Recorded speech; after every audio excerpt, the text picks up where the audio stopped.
This is a reading of 12 poems of Franz Wright.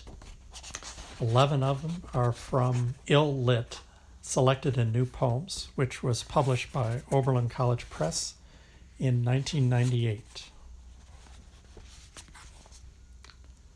Poem with No Speaker for Frank Stanford. Are you looking for me? Ask that crow rowing across the green wheat. See those minute air bubbles rising to the surface at the still creek's edge? Talk to the crawdad.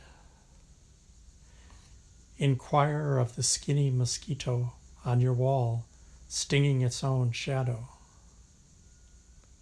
This lock of moon lifting the hair on your neck. When the hearts in the cocoon start to beat, and the spider begins its hidden task, and the seed sends its initial pale hair-like root to drink, you'll have to get down on all fours to learn my new address. You'll have to place your skull beside this silence no one hears.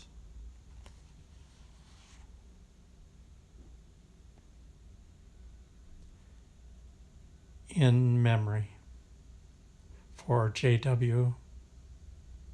James Wright, Franz's father.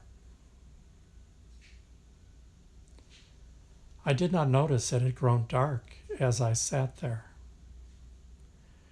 Needless to say, speech no longer came to your lips, even soundlessly now. You had been out for some time, when, in one slow, unwilled motion, your arm began to rise from the bed, fingers spread, in a gesture resembling the one you used to interrupt me, that we might not miss a particular passage of music.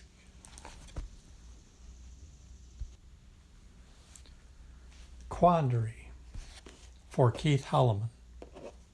Keith was a fellow student and a close friend of Franz's at Oberlin College in the 70s.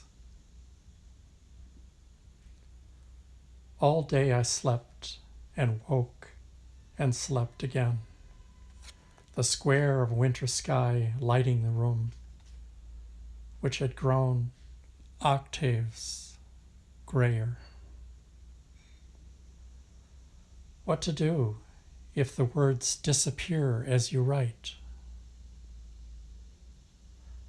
What to do if they remain and you disappear?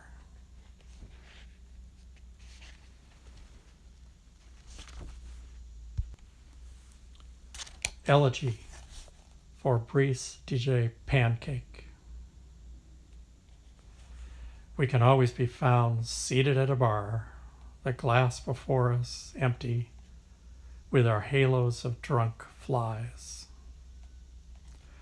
Or standing in the dark across the street from the Sacramento coroners.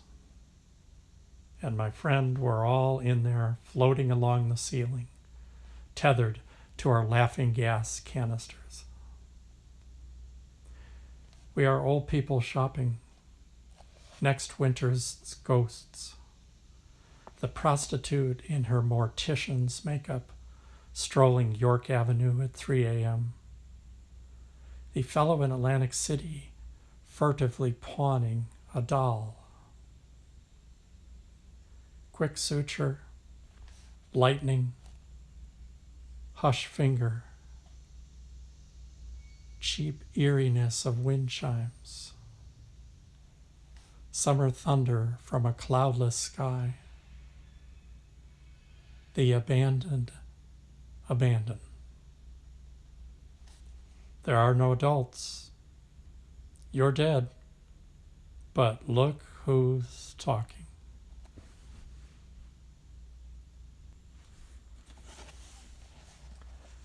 Late Late Show. Undressing After working all night, the last thing I see is the room in the house next door.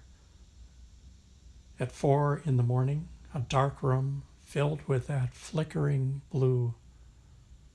So familiar, almost maternal if you were born in my generation. This light, so small, reassuring you that the world is still there, filled with friendly and beautiful people, people who would like to give you helpful advice, products, adoring families, funny Nazis, undressing, the last thing that I will see.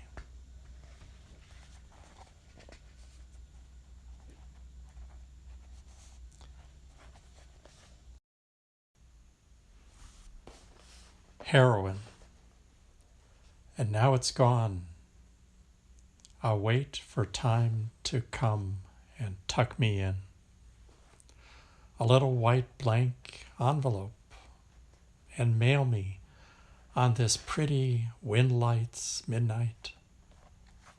I'm safe here in the darkness, the gloating vampire of myself, waiting for the sudden light to open its enormous hand to sort me from the others and to raise me up, and finding me spotless, devoid of destination or origin, transport me to the painless fire of permanent, oblivious invisibility.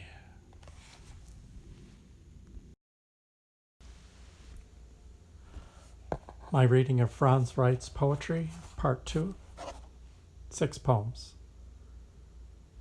Depiction of childhood, after Picasso.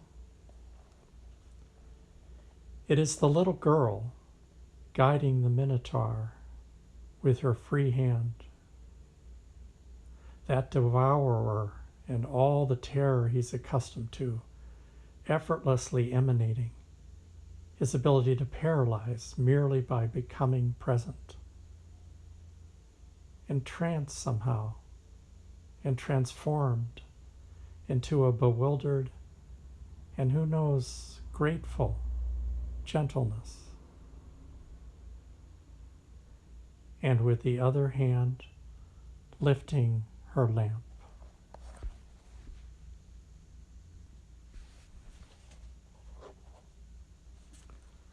The quieting of Mary at the resurrection, after Rilke.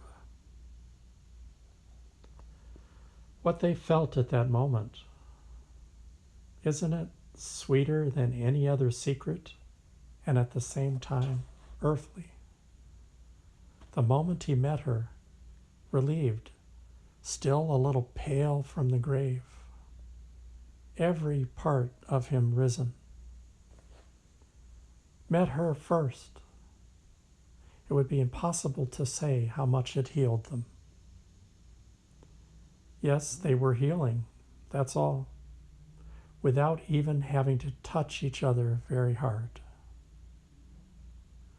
For hardly a second, he laid his almost eternal hand on her woman's shoulder.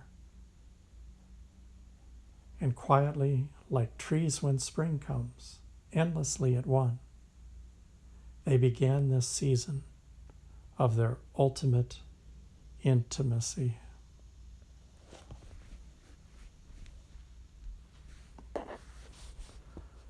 Reverie of the life cast. So take my arm and guide me through traffic to the library, and look at my name, if it's listed, in that heavy book of the forgotten and their tiny bibliographies. And read me my last known address. I remember so clearly the sky,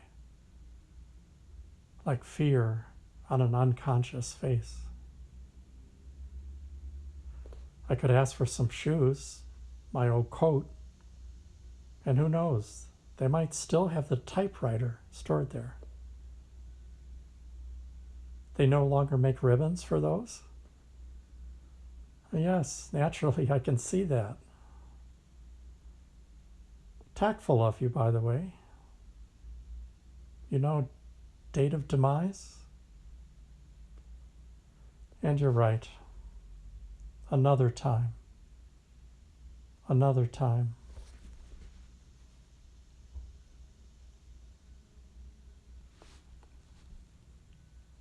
After Ceylon. Once, when death had no vacancy, you came and stayed with me.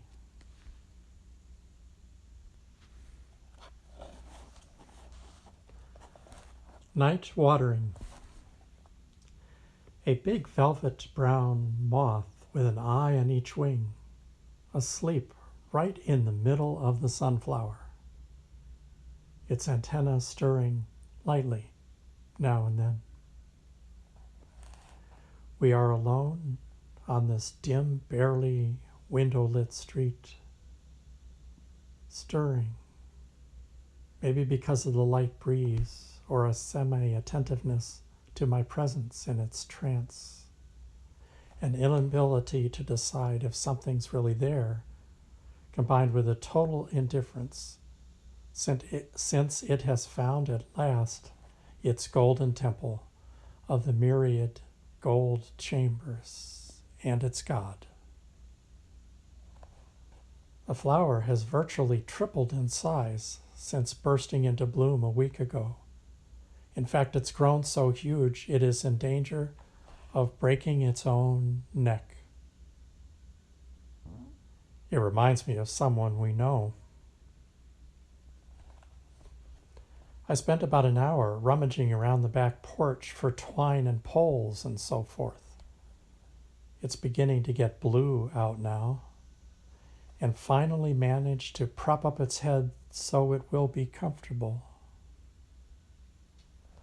At this point, I am beginning to appreciate the cool, still night, and it is almost gone. Now the moth all this time has not budged from its spot. It will not be disturbed at its devotions. I stand in my own fascination and envy, more difficult to break at this point.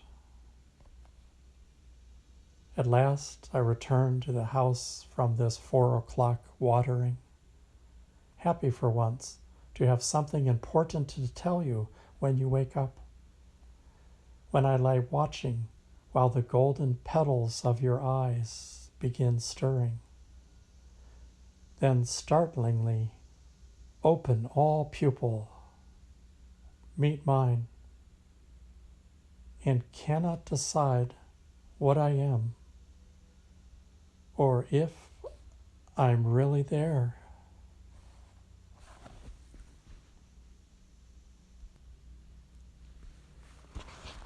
This final poem is called The Rule, and it was published in Poetry Magazine, September 2018. It comes from the final manuscript that Franz was working on up to his death, to be called Acts in Blossom. The Rule. 1. Father, trellis of my voice, or noose, abruptly vanished. 2. I wear this razory fishhook of crucifix. Look, how it helps me keep my head down with shame, the glory and shame. See this frail, weightless chain. There is another like it. Sometimes my neck feels like it's breaking. It hangs right here near the heart's hidden room, where a table is set for me, not a dark bar. No more that pointless horror. Weightless, frail chain, massive iron, seaweed and barnacle-bearded anchor. You may peek from your door toward dawn and see me attempting to make it to the end of the hallway to the restroom, bent double, gasping for air in small sips. But I will be there, table set for 3, the unseen host. Then me there to meet my own glorified body, who does resemble me in a vague way, but is not particularly radiant or splendid. He is ugly, as though he had been crying all his life. That can't be my soul, people scream when they first see it.